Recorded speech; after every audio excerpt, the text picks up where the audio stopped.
Boa noite a todos, sejam todos bem-vindos. Hoje, nessa quarta-feira, dia 5 de março de 2025, nós daremos prosseguimento aos estudos do livro Missionários da Luz. Hoje nós estudaremos o capítulo número 5. E quem vai hoje conduzir os estudos é Adão Barros. Adão, fica com você.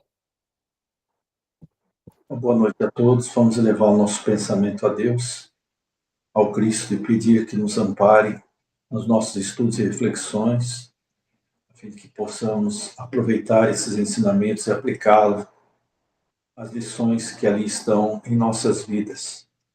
Que a vossa paz, ó Senhor, envolva nossos corações e almas na suavidade da sua presença. Assim seja. Bem, nós vamos então estudar o capítulo 5 da obra Missionários da Luz.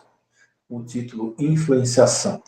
O capítulo é muito interessante porque ele mostra um outro lado da realidade das reuniões mediúnicas. Após uma reunião mediúnica, ele vai fazer comentários acerca de uma situação real, a qual ele chama André Luiz a observação. Notava agora a diferenciação do ambiente. Para nós outros, os desencarnados, a atmosfera interior impregnava-se de elementos balsâmicos, regeneradores. Cá fora, porém, o ar pesava. Acentuara-se-me sobremaneira a hipersensibilidade diante das emanações grosseiras da rua. Ele estava demonstrando a diferença de padrão de vibração dentro da instituição e do lado de fora. Dentro, um ambiente balsâmico, envolvido com energias muito sutis, e fora o ambiente denso dos pensamentos e vibrações, e que ele percebia a diferença. As lâmpadas elétricas assemelhavam-se a globos pequeninos, de luz muito pobre, isolados em sombra espessa. Essas sombras são formas mentais, a maioria delas, que envolvem a atmosfera terrestre. Mesmo durante o dia, a visão espiritual ela é essa, como nuvens escuras. Aspirando as novas correntes de ar, observava a diferença indefinível. O oxigênio parecia tocado de magnetismo menos agradável. Compreendi uma vez mais a sublimidade da oração e do serviço da espiritualidade superior na intimidade das criaturas. Porque a oração e o serviço da espiritualidade em nosso favor eleva nossas almas numa vibração mais alta. Ele percebeu isso ali, claramente. A prece, a meditação elevada, o pensamento edificante refundem a atmosfera, purificando-a. O instrutor interrompeu minhas íntimas considerações, exclamando: a modificação, evidentemente, é inexprimível. Entre as vibrações harmoniosas da paisagem interior, iluminada pela oração, e a via pública, repleta de emanações inferiores, há diferenças singulares. O pensamento elevado santifica a atmosfera em torno e possui propriedades elétricas que o homem comum está longe de imaginar. Interessante esse comentário dele. O pensamento elevado, o pensamento é uma onda eletromagnética. Conforme o padrão dele ser elevado ou inferior, essa onda ela afeta o ambiente de uma forma elevada ou negativa, em volta do emissor do pensamento, ou daquelas pessoas ali. Mas ele possui propriedades elétricas, então. Então ele eleva, ele queima, isso é interessante falar, ele neutraliza as energias mentais negativas dos ambientes. Então, quando nós estamos num padrão mental alto, nós conseguimos fazer isso. Inconscientemente, a maioria de nós faz.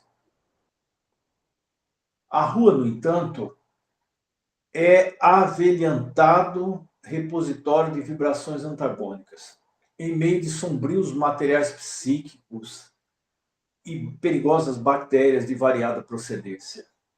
Em vista de a maioria dos transeuntes lançarem em circulação incessantemente Não só as colônias imensas de micróbios diversos, mas também os maus pensamentos de toda a ordem. Então, além da questão material, porque as pessoas circulam, logicamente, elas lançam colônias de micróbios ali, isso é natural, né? A forma mental das pessoas, as conversas que se tem nos ambientes de uma rua, de um local, de uma cidade, elas também envolvem a atmosfera, uma densidade, às vezes, muito grande. E formam larvas fluídicas, criações mentais de formas, pensamentos que afetam aquele ambiente ali. Então, uma pessoa que tem muita sensibilidade, ela não gosta de passar próximo de um local daquele, onde tem muita aglomeração, ou um ambiente onde as pessoas estão envolvidas em vícios ou conversas sem elevação. O ambiente é denso e uma pessoa sensível percebe. Agora, imaginemos André Luiz, desencarnado, já numa vibração mais elevada, ter contato com a realidade física desta forma. Pois não, Paulo? Boa noite a todos, boa noite, Adão. Boa noite. Tem uma dúvida aí que é o seguinte, queria perguntar para vocês, o Adão aí também, qual que é essa relação do contágio, assim, por exemplo, no caso aqui do André Luiz, há a possibilidade de sofrer um contágio, você acha, Adão, dessas bactérias, dessas larvas fluídicas? Digamos que se ele baixar o nível dele de pensamento, alguma coisa assim, se eu, por algum momento ele entrar num estado mental assim, ele Sim. pode sofrer? Pode sofrer. Pode, né? É mais efetivo do que se estivesse no corpo físico. Porque no corpo físico nós temos a barreira dos corpos densos, né? O duplo, o corpo físico propriamente. Mas, quando alguém está numa vibração mais alta, as camadas mais externas da aura, elas queimam essas formas fluídicas. Entenderam? Elas chegam no campo energético e as bordas da energia da aura queimam essa vibração. Então, ela não chega a entrar no campo físico da pessoa. Mas a questão é, nós conseguimos manter isso 24 horas, essa vibração elevada? A resposta é Exatamente. a maioria não consegue.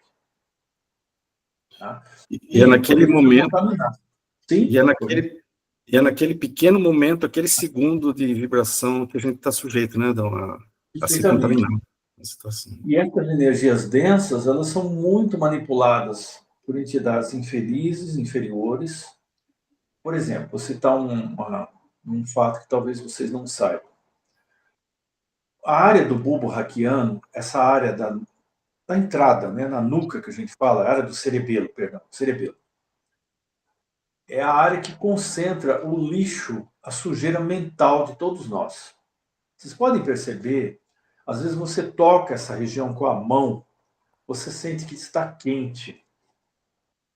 Pois é, agora imagina pessoas que não têm orações, não têm o hábito de meditar, comentam mal, não tem vigilância. A grande maioria de nós, né, não tem vigilância. Durante a noite, olha o que acontece. Aquela energia densa desse tipo de pessoa fica acumulada no cerebelo. E aí, durante o sono, esses espíritos infelizes que trabalham com magias e coisas perigosas, eles saem recolhendo essa energia densa, porque ela é usada nos trabalhos de magia. Vejam vocês como que as coisas são. Todos nós temos esses problemas. Falta de educação mental, espiritual, e às vezes, sem perceber, nós estamos colaborando com isso inconscientemente. Ok? Vamos prosseguir. Na verdade, ele está descrevendo o que ele percebeu ali.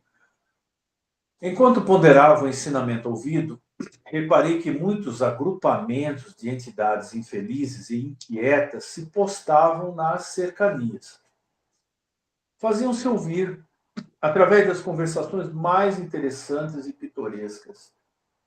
Todavia, desarrazoadas e impróprias nas menores expressões. Alexandre indicou um pequeno grupo de desencarnados que me pareceram em desequilíbrio profundo e falou: Aqueles amigos constituem a corte quase permanente dos nossos companheiros encarnados, que voltam agora ao ninho doméstico. Veja o que ele está falando. A corte quase permanente dos encarnados que estavam ali na reunião, que já iam para casa. E indaguei involuntariamente. Sim, acrescentou o orientador cuidadoso. Os infelizes não têm permissão para ingressar aqui em sessões especializadas, como a desta noite. Nas reuniões dedicadas à assistência geral, podem comparecer. Hoje, entretanto, necessitávamos socorrer os amigos para que o vampirismo de que são vítimas seja atenuado em suas consequências prejudiciais. Então, eles não puderam entrar na reunião. Isso é muito interessante. Os centros espíritas, eles têm equipes que cuidam as entradas, que orientam quem entra, quem vai ser socorrido, quem não tem condições. Existem faixas magnéticas em volta da casa, da instituição, e nem todos têm permissão para entrar ali. E não podem também entrar. Muitos não querem ajuda. Então, só entram realmente aqueles que aquela noite podem ser socorridos. Então, ele percebeu que aqueles não puderam entrar naquela noite. Impressionou-me a excelência de orientação. Tudo naqueles trabalhos, isso eu achei muito interessante, essa observação dele. Tudo naqueles trabalhos obedecia a uma ordem pré-estabelecida. Tudo estava calculado, programado e previsto. Isso para nos ensinar que as falhas, elas são nossas nessas reuniões. Nós que estamos responsáveis no plano físico, naturalmente, por coordenar reuniões desse nível. Então, não é exagero ter cuidado. Ter cuidado com a disciplina do grupo, das pessoas, dos trabalhadores. Manter um silêncio respeitoso no momento que deve ser silencioso a reunião. Chamar todos à observação dos horários, a participação nos estudos, a meditação antes das atividades, tudo isso para ajudar, porque o plano espiritual prevê tudo. Tudo é muito calculado, nada é feito de improviso. Agora, prosseguiu Alexandre bem-humorado, repare na saída dos nossos colaboradores terrestres. Observe a maneira pela qual voltam instintivamente aos braços das entidades ignorantes que os exploram. Fiquei atento. Dispunham-se todos a deixar o recinto tranquilamente. À porta, junto de nós, começaram as despedidas entre eles. Graças a Deus, exclamou uma senhora de maneiras delicadas. Fizemos nossas preces em paz, com imenso proveito. Como me sinto melhor. Comentou uma das amigas mais idosas, a sessão foi um alívio. Não é isso que a gente ouve na saída das casas espíritas? Vocês vão achar, vocês vão perceber que é sempre assim. Trazia o espírito sobrecarregado de preocupações, mas agora sinto-me reconfortada, feliz. Acredito que me retiraram pesadas nuvens do coração. Ouvindo as orações e partilhando as tentativas de desenvolvimento para o serviço ao próximo, grande é o socorro que recebemos. Ah, como Jesus é generoso. Um cavalheiro de porte distinto adiantou-se observando. O Espiritismo é o nosso conforto. Vocês vejam que todas as pessoas, elas sabem o que tem que fazer. Todos nós sabemos. Vocês vão ver o que acontece. Todos têm uma citação, uma orientação, um propósito, mas muitas vezes não passa disso. O Espiritismo é o nosso conforto. Os compromissos que temos são muito grandes diante da verdade. E não é sem razão que o Senhor nos colocou nas mãos a lâmpada sublime da fé. Em torno de nossos passos choram os sofredores. Desviam-se os ignorantes no extenso caminho do mal. Dos céus chegam até nós ferramentas de trabalho. É necessário servir intensamente, transformando-nos em colaboradores fiéis da revelação nova. Eu acho interessante, deixa eu abrir um comentário aqui, porque eu acho que é importante. Talvez vocês não notem isso, e nem sempre também notamos. Mas o que há de espíritas desencarnados na frente das casas espíritas, depois dessas reuniões ou durante elas, é impressionante. espíritas desencarnados, que viveram tudo isso, tiveram oportunidade e não melhoraram. Não melhoraram. E estão ali na frente das instituições, muitos pedem ajuda, outros querem impor situações. Vejam vocês que ponto essas coisas chegaram. Esse dia fizemos um estudo no Ramatiz falando a respeito de que o quanto tem sido criado no lado espiritual hospitais psiquiátricos por entidades muito elevadas. Muitos hospitais e clínicas psiquiátricas estão sendo construídas na espiritualidade para atender essa situação. Não é só espírita. Muitos ligados a religiões. Por quê, né? Porque não vivemos o que aprendemos. Vivemos de forma incoerente durante uma encarnação inteira. E a mente, o perispírito, ele tem uma propriedade muito interessante. Esses dias o mentor comentou isso. Que não aceita, ele cria um processo perturbador na mente da alma, quando ela fala uma coisa e vive de forma contrária. É como se houvesse um choque de conceitos na mente da alma, do espírito eterno, e se reflete no perispírito, no cérebro perispiritual. Então as pessoas, isso é uma das razões, elas chegam no lado espiritual em estado de desequilíbrio mental, depressão profunda por culpas, arrependimentos. Agora, imagina aqueles que receberam muito, como é o nosso caso. Claro que a consciência vai nos pedir muito. Então, eu queria fazer só esse comentário, porque tem sido muito comum isso nas casas espíritas. André Luiz não fala isso, logicamente, aqui. Aí ele fala, ele vai comentando, uma pessoa da reunião, em torno de nossos passos choram os sofredores, desviam-se os ignorantes no extenso caminho do mal. Do céu chegam até nós ferramentas de trabalho. É necessário servir intensamente, transformando-nos em colaboradores fiéis da revelação nova. Vejam, é ideal, né? É um comentário de idealismo. Exatamente. Concordou uma das interlocutoras, comovida com as exortações. Temos grandes obrigações, não devemos perder tempo. A doutrina confortadora dos espíritos é nosso tesouro de luz e consolação. Ó, meus amigos, como necessitamos trabalhar. Jesus chama-nos ao serviço, é imprescindível atender. Reconhecendo os característicos de gratidão e louvor da palestra, expressei sincera admiração, exaltando a fidelidade dos cooperadores da casa.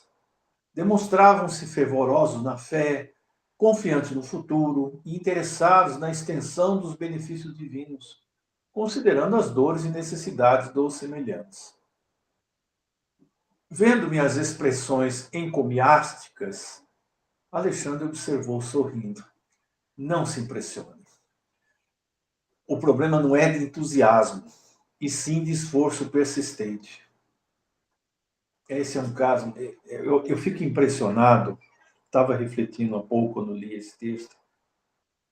Eu li essa obra há muitos anos, e reli uma ou duas vezes. Mas é impressionante a atualidade desses ensinamentos para nós, espíritas, que estamos no trabalho espírita. É impressionante como é atual. A maioria das pessoas que frequentam instituições espíritas vão por muita necessidade. Quando essas necessidades são atendidas, embora o convite ao trabalho no bem seja feito, a maioria não assume tarefas. Retorna tempos depois com os mesmos problemas ou outros ainda piores. Essa é uma observação que eu faço não como julgamento, mas como aprendizado para mim, particularmente. Porque há muitos anos eu venho observando o mesmo ciclo acontecer.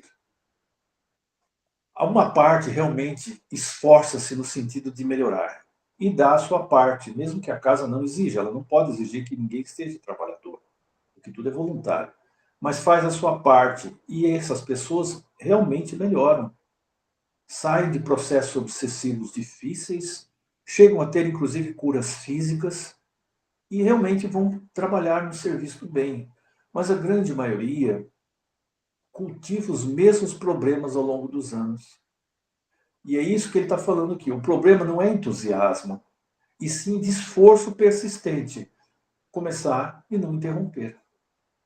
Não podemos dispensar as soluções vagarosas. Raros amigos conseguem guardar uniformidade de emoção e idealismo nas edificações espirituais. E também acontece o caso, que é natural, que ao longo dos anos, rotineiramente, mesmo nesses trabalhos, a pessoa sinta um certo cansaço, porque lida com muito sofrimento, não só do plano físico, mas do campo espiritual. Então sente o cansaço e precisa de refazimento para continuar a luta, a caminhada. Isso é natural, os espíritos dizem que é natural. Mas, pois não? Alguém levantou a mão. Paulo. Pode concluir, Adão, depois eu falo. Eu terminei. Pode falar. Acho que o Amaury levantou a mão primeiro, Amaury. Acho que eu levantei depois, mas Tá. assim, eu queria comentar uma coisa relacionada a essa questão da disciplina, que me parece ser algo extremamente saudável e necessário, né? Você ter essa disciplina, é como tomar banho, como escovar os dentes, é sempre, né? Ah, eu escovei o dente hoje, tá? Fica uma semana sem escovar, né? Então tem que escovar hoje, daqui a pouco, e amanhã de novo, e depois, e é banho, e é disciplina. Essa disciplina é algo que me parece ser disciplina e constância.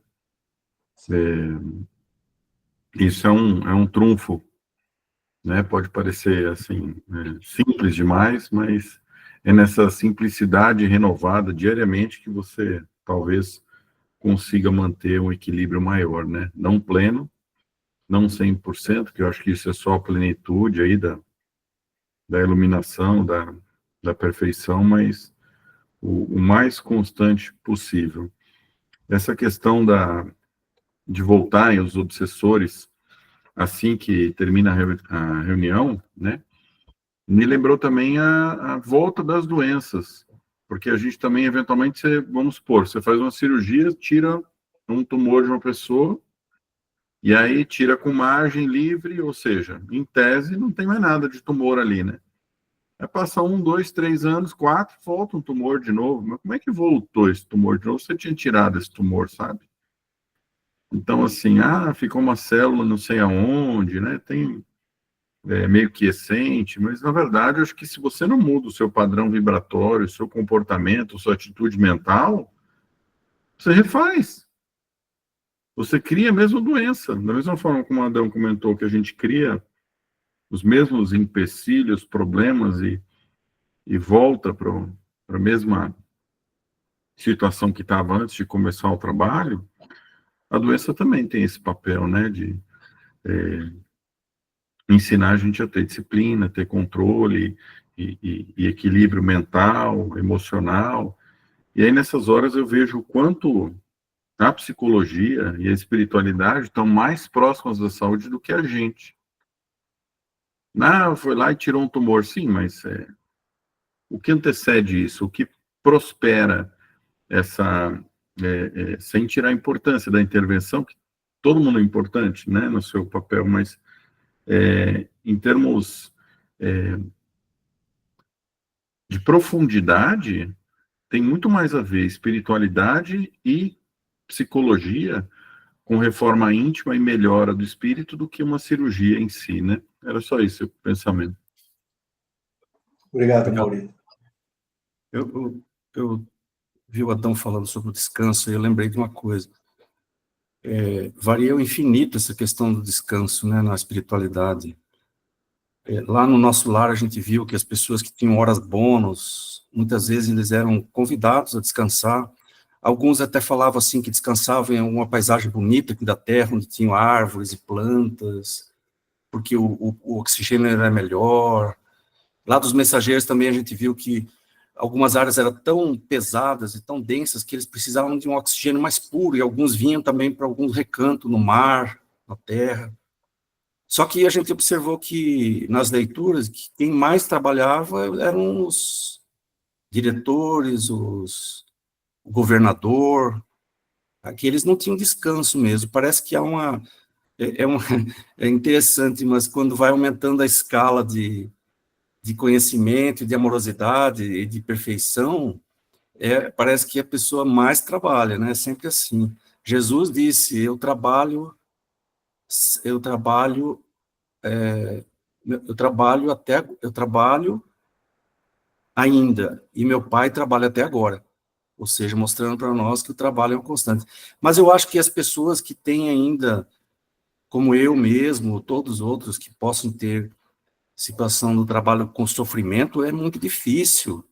E quando nós não estamos preparados, é previsto, a gente aprendeu isso no nosso lar, nos mensageiros, que é necessário que a pessoa receba vamos dizer assim, um momento de reflexão, de se afaste do trabalho. Eu não sei o que vocês pensam sobre isso, mas no nosso lar e nos mensageiros a gente observou isso. O governador ele permitia um descanso para aquelas pessoas, especialmente nos mensageiros, com aquele trabalho muito intenso. Né? Só isso, obrigado. Ok, Mauri? Não, eu acho que essa questão eu acho que a espiritualidade cuida de tudo isso, Paulinho. A gente, né, às vezes, nota assim, dentro de atendimento, às vezes você tem uma pessoa e um atendimento que exige mais de você, e aí parece que vem o outro na sequência, ou logo depois, e parece que o outro está atendendo você, entendeu? É uma coisa curiosíssima, assim, parece que veio te ajudar, sabe? Mais do que pedir ajuda, é muito curioso isso. Pode falar, Mauri, conclui aí, depois... Não, e é isso, eu acho que, em última instância, tem hora que você quase sucumbe mesmo, assim, dá uma bateria baixa, assim, mas aí, não sei, acho que tem que recorrer mesmo à oração e saber por que você está ali, né, em termos de se colocar mesmo como instrumento, né, e aí não falta amparo, mas há um desgaste, sim, eu concordo com você, tem uma hora que... Então, a espiritualidade apoia, mas eu estou pensando assim, aqui no nosso ambiente, será que nós sempre reconhecemos os trabalhadores que estão profundamente esgotados, com sofrimento, aqui nos nossos centros espíritas, no nosso ambiente? A espiritualidade, eu tenho certeza que eles reconhecem e tudo mais, mas será que nós sabemos reconhecer isso? Porque, como eu falei, isso varia ao infinito, eu acho, ao infinito mesmo. Então, eu não sei. É uma reflexão que eu fiz para nós nos olharmos, para nós cuidarmos de nós mesmos, só isso. Obrigado. Eu observo o seguinte, existe duas formas esse negócio de descanso, né? Acho que quando ele falou na questão do descanso aí, que as pessoas têm essa necessidade, eu vejo, assim, pelas pessoas que eu converso, as pessoas se sentem cansadas, mas cansada de ser médium. Eu vejo as pessoas falando, não, cansei, eu estava muito cansada, aí eu fui não sei para onde, aí eu morei não sei quanto tempo lá, quantos anos lá, não sei aonde, e aí eu fui descansar, e agora eu tenho tanta coisa para mim fazer, que a pessoa acaba ela não voltando para o trabalho. Então, esse descanso que ele fala é o descanso, mas não do desligamento do trabalho, o que a gente vê é o contrário, é as pessoas se desligando do trabalho espiritual para descansar, só que geralmente a gente vê que essas pessoas elas ficam mais doentes do que elas estavam antes, quando elas desligam do trabalho. Descansar é uma coisa, mas esse descanso que você está falando aí é quando as pessoas se desligam disso.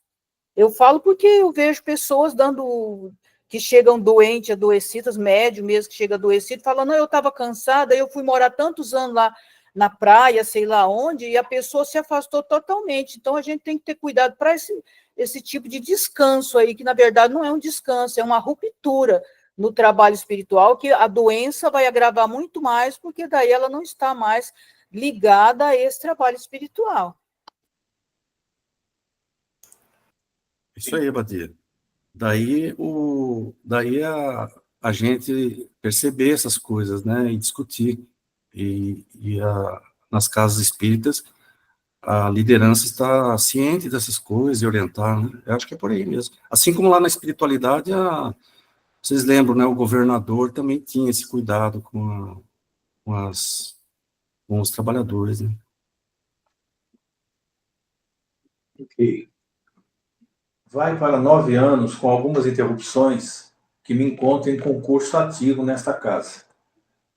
E mensalmente vejo desfilar aqui as promessas novas e os votos de serviço. Quer dizer, a gente já estava ali há 9 anos vendo esse mesmo quadro que ele viu ali. Ao primeiro embate com as necessidades reais do trabalho, reduzindo o número de companheiros, permanece fiel à própria consciência. Nas horas calmas, grandes louvores. Nos momentos difíceis, disfarçadas deserções. A pretexto de incompreensão alheia. É aquela fase que as pessoas alegam que não foram compreendidas dentro da instituição. Eu não vou entrar em detalhes, porque são tantas situações que não vale a pena nós comentarmos aqui, foge do estudo. Mas as pessoas, muitas vezes, nas horas difíceis, elas se afastam quando deveriam permanecer, alegam incompreensão, seja da família, dos que estão próximos ou da própria instituição. Sou forçado a dizer que, na maioria dos casos, nossos irmãos são prestativos e caridosos com o próximo, em se tratando das necessidades materiais. Mas quase sempre continuam sendo menos bons para si mesmos, por se esquecerem de aplicação da luz evangélica na vida prática. E esse aqui é o conceito mais importante, talvez, desse capítulo aqui. Vejam, as pessoas geralmente prosseguem no trabalho caritativo, material. Mas quando se trata de trabalhar isso dentro de si, não é a mesma dedicação, não se aplica. Prometem excessivamente com as palavras, todavia, operam pouco no campo dos seus sentimentos, dos sentimentos. Aí está o problema. Nós chegamos no ponto crucial. A falta do autoconhecimento, a falta da introspecção e não trabalhar os sentimentos, os próprios sentimentos. Os espíritos falam que a pessoa fez muito, mas ela faltou com um aspecto. Ela não tocou o seu mundo íntimo. E aí gerou uma situação para ela, não para os outros, para ela, de desarmonia espiritual muito grande. Com exceções, irritam-se ao primeiro contato com a luta mais áspera, após reafirmarem os mais sadios propósitos de renovação. E, comumente, voltando cada semana ao núcleo de preces, estão nas mesmas condições, requisitando conforto e auxílio exterior. Não é com facilidade que cumprem a promessa de cooperação com Cristo, em si próprios. Base fundamental da verdadeira iluminação. Ele quer dizer o seguinte: o maior necessitado e o mais próximo do sentido de amar o nosso próximo como a si mesmo, somos nós. E nós entendemos isso de outra forma.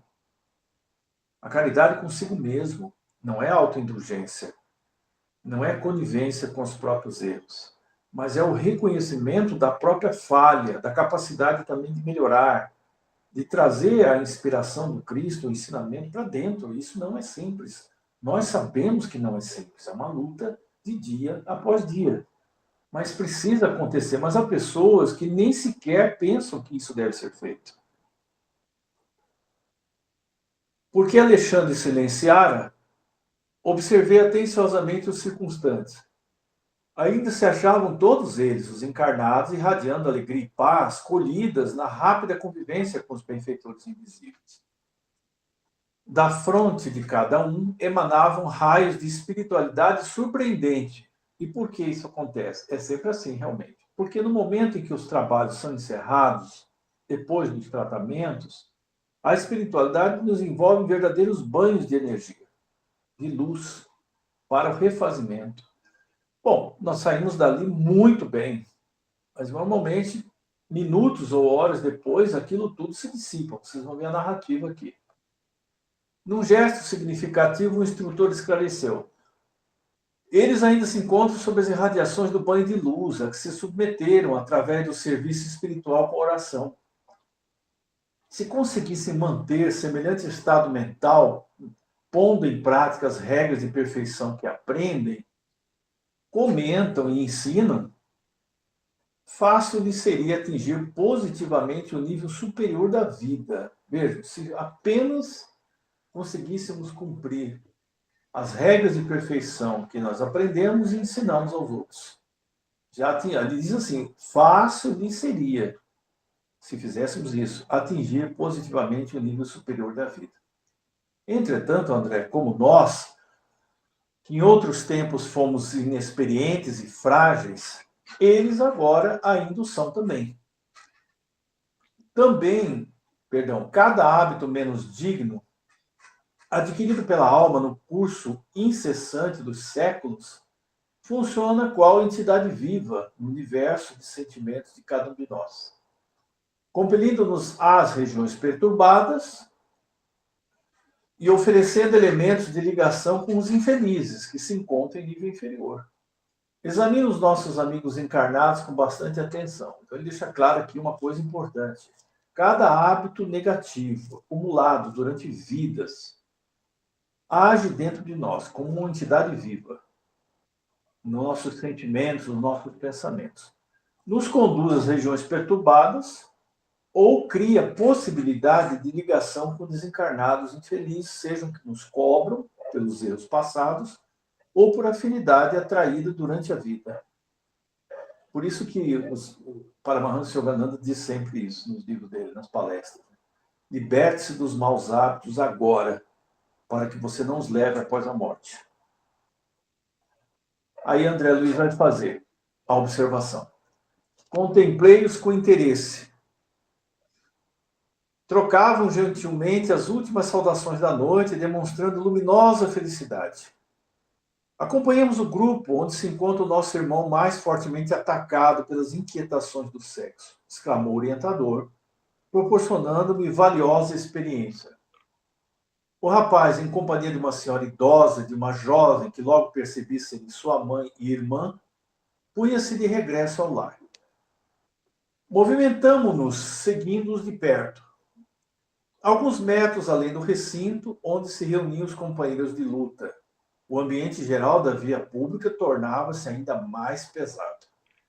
3 entidades de sombrio aspecto, absolutamente cegas para com a nossa presença, em vista do baixo padrão vibratório de suas percepções, acercaram-se do trio sob nossa observação. Encostou-se uma delas, a senhora idosa. E instantaneamente reparei que a sua fronte se tornava opaca, ou seja, a luz que ali estava apagou. Estranhamente obscura. Seu semblante modificou-se. Desapareceu-lhe o júbilo radiante, dando lugar aos sinais de preocupação forte.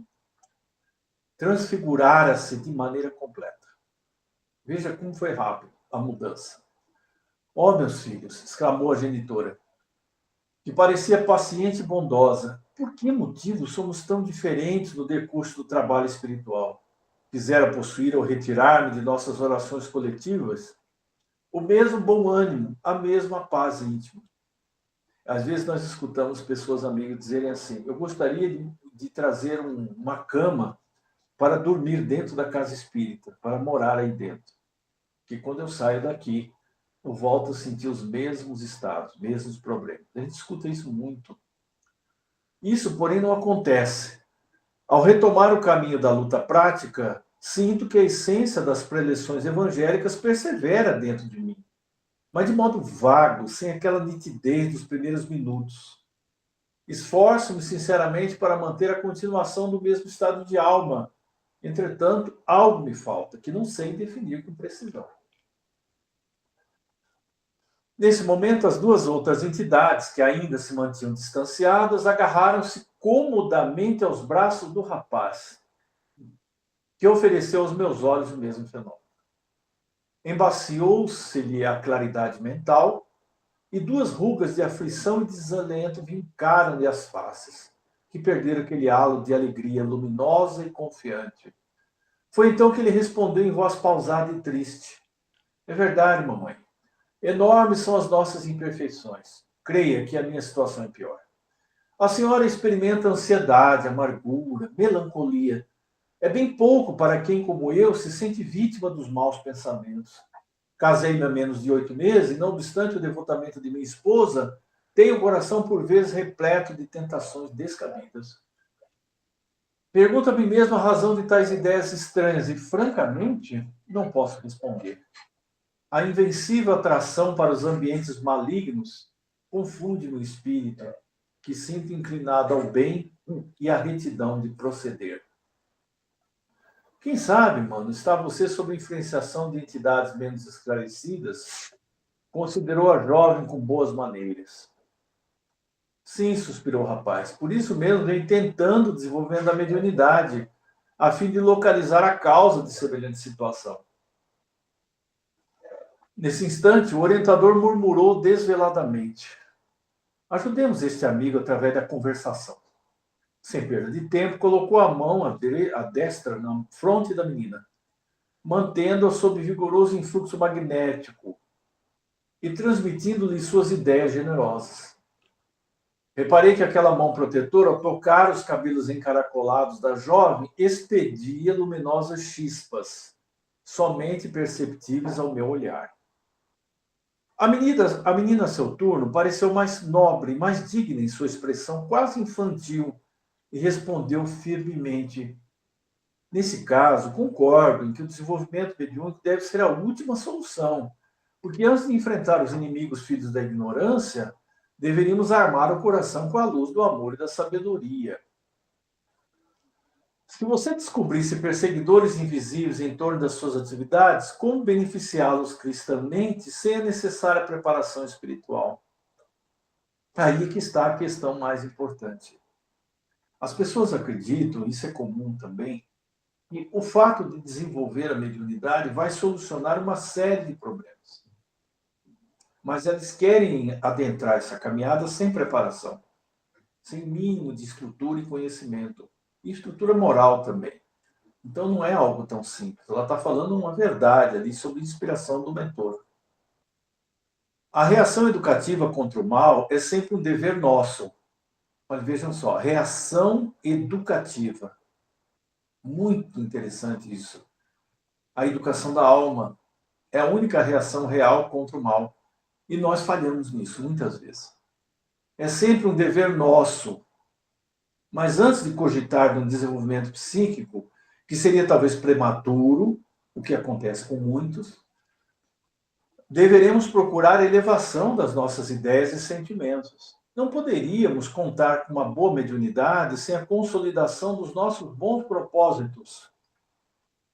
E para sermos úteis nos reinos do espírito, cabe-nos aprender, em primeiro lugar, a viver espiritualmente, embora estejamos ainda na carne. Ou seja, ele está chamando atenção para a necessidade de trabalhar a autoeducação, de trabalhar vícios, hábitos ruins, viver espiritualmente enquanto no corpo, mesmo que ainda no corpo. Algum comentário até aqui que gostariam de fazer? Vou prosseguir.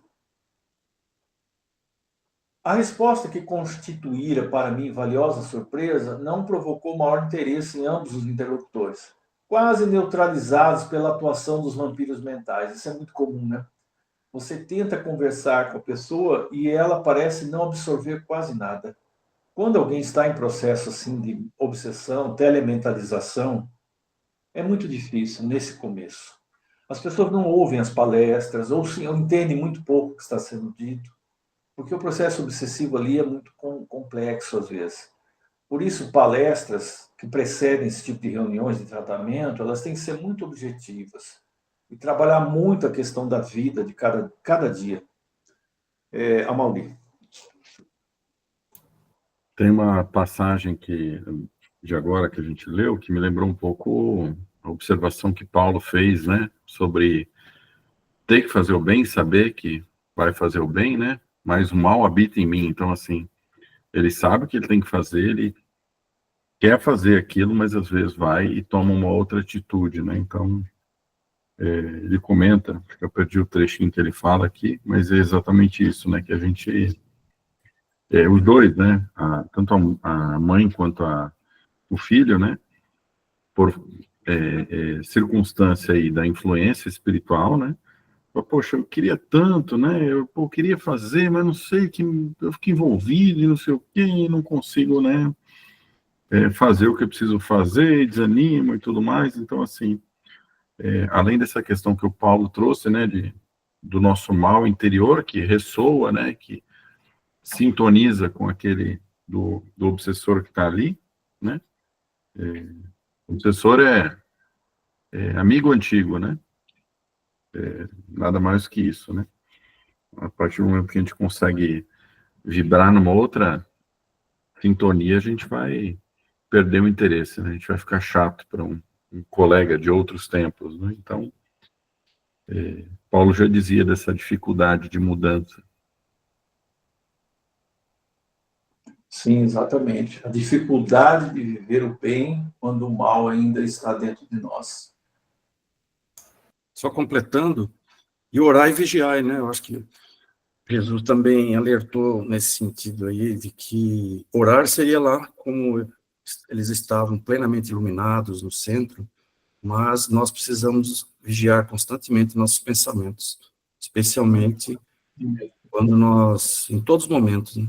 Eu acho bacana isso aí, porque sempre nós somos alertados lá no núcleo assistencial, para, ao sairmos, muitas vezes irmos direto para casa e tomar muito cuidado com os pensamentos, porque o risco é grande, realmente, de cairmos nessas tentações pessimistas, né?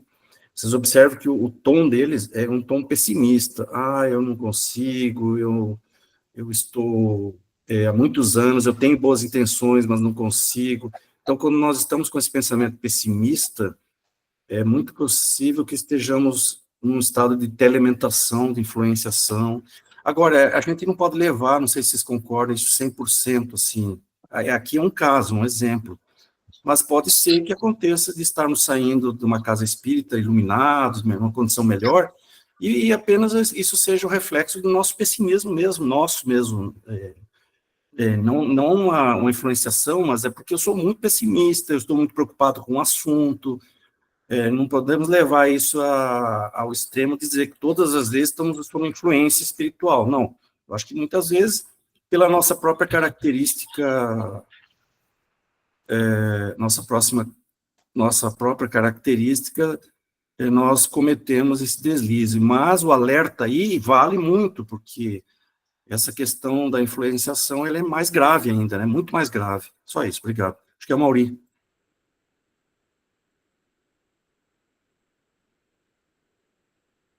Eu me lembrei do Chico a segunda vez aqui.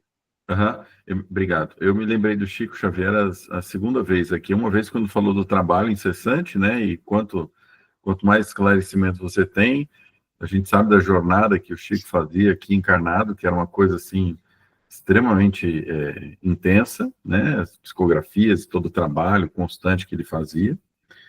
E a segunda coisa que eu me lembrei do Chico, foi um comentário que uma vez atribuíram a ele, não sei se de fato é dele, que quando a turma estava preocupada, não, vai estourar a Terceira Guerra Mundial, né?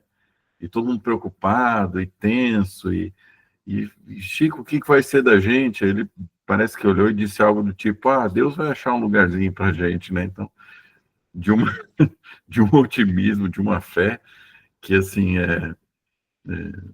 incríveis, né? Para manter a gente, saber que a gente não está à deriva e tem Deus sempre amparando a gente em toda circunstância. Antes do Diego falar, eu queria deixar uma pergunta para o Adão. Aí, quando a gente... Como saber se o pensamento é nosso ou não é nosso, não? Porque, às vezes, você sai numa situação, você não sabe se aquela preocupação é sua ou se você está recebendo ali alguma influenciação. Mas aí o Diego vai falar primeiro. Boa noite, pessoal, tudo bem?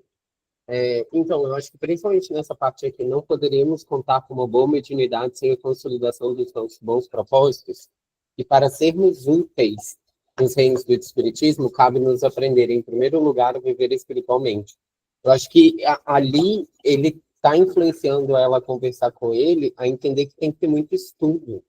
No Espiritismo tem que ter muito estudo, então não adianta necessariamente eu chegar lá e querer me desenvolver.